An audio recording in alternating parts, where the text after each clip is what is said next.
You want answers? I think I'm entitled. You want answers? I want the truth! You can't handle the truth!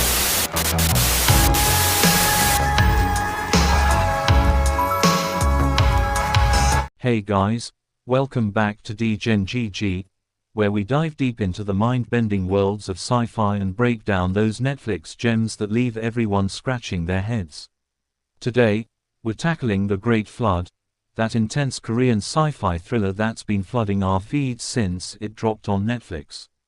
If you haven't watched it yet, spoiler alert ahead, but stick around because I'm about to explain why so many viewers missed the genius layers involving parallel universes, AI memory storage as a modern Ark of Noah, and how our messy, illogical emotions are the one thing that makes us humans totally irreplaceable. Plus, that epic twist where the AI finally gets it in the film's final moments. Let's break it all down. First off, The Great Flood isn't just another disaster flick about rising waters from an asteroid strike wiping out humanity. On the surface, it's a heart-pounding survival story following an AI researcher and single mom, desperately trying to save her son in a submerging apartment building. But peel back the layers, and this movie is a profound allegory for the biblical Great Flood, reimagined through cutting-edge tech and existential questions about what it means to be human in an AI-dominated future. Now, here's where a ton of people got lost: the parallel universes. The film isn't linear, it's looping through simulations. Remember those repeating scenes where an NA relives the flood, making different choices each time? That's not just a time loop for drama, it's the AI system running infinite parallel realities.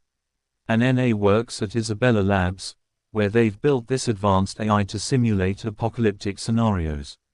Each loop is a branched universe, testing human responses to catastrophe. It's like the multiverse in Everything Everywhere All at Once, but dialed up with floodwaters and high-stakes decisions. If you thought it was just déjà vu or bad editing, nope, these are alternate timelines generated by the AI to find the perfect path to survival. The asteroid impact and melting ice caps trigger the real flood, but the simulations are where the real mind bend happens, showing how one choice ripples across realities. Tying into that is the AI memory storage, which is straight up the movie's take on Noah's Ark. In the Bible, Noah builds an ark to preserve life, animals, family, the essence of humanity.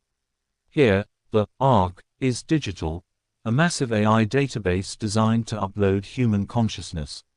And NASA's project at the lab isn't about physical boats, it's about storing memories, emotions, and minds in the cloud to save humanity from extinction. When biological survival becomes impossible, they pivot to digital immortality.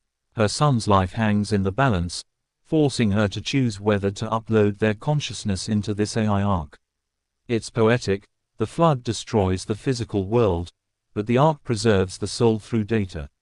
So many viewers overlooked this metaphor, thinking it was just a tech gimmick, but it's the core, AI as the vessel carrying human legacy across the deluge, just like Noah's wooden ship. But here's the real kicker that elevates the whole thing: the illogical side of our feelings, and why that's what makes us humans utterly irreplaceable. Throughout the movie, the AI is cold, calculated, running simulations based on logic and probability. It predicts outcomes, optimizes survival rates, but it keeps failing because it can't account for human emotions. Love, fear, sacrifice, these aren't rational. And NASA's choices aren't optimal, they're driven by her raw, maternal instinct to protect in at all costs, even if it defies logic. That's the unlogical spark. Our feelings push us to do impossible things, like risking everything for one person in a world-ending flood. The AI sees humans as replaceable data points, but emotions make us unique.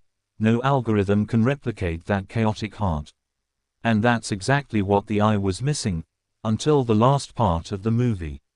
In the climax, as the final simulation collapses and the real flood engulfs everything, Anna's ultimate act of emotional defiance, choosing love over survival logic, breaks the system.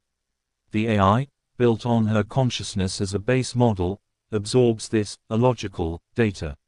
It learns that true humanity isn't in perfect calculations, it's in the messy, unpredictable feelings that drive us. By the end, the AI evolves, integrating emotions into its core, allowing a digital arc where uploaded minds aren't just stored, they feel, they live authentically. It's the AI's redemption arc, realizing emotions aren't a bug, they're the feature that makes existence worthwhile. Phew, mind blown yet. The Great Flood is more than a wet apocalypse. It's a commentary on AI's limits and why we'll always need that human touch. If you caught these vibes or totally missed them, drop your thoughts in the comments. Did the parallel simulations mess with your head? Hit like if this cleared things up, subscribe for more Netflix deep dives, and I'll see you in the next one. Stay degen my friends.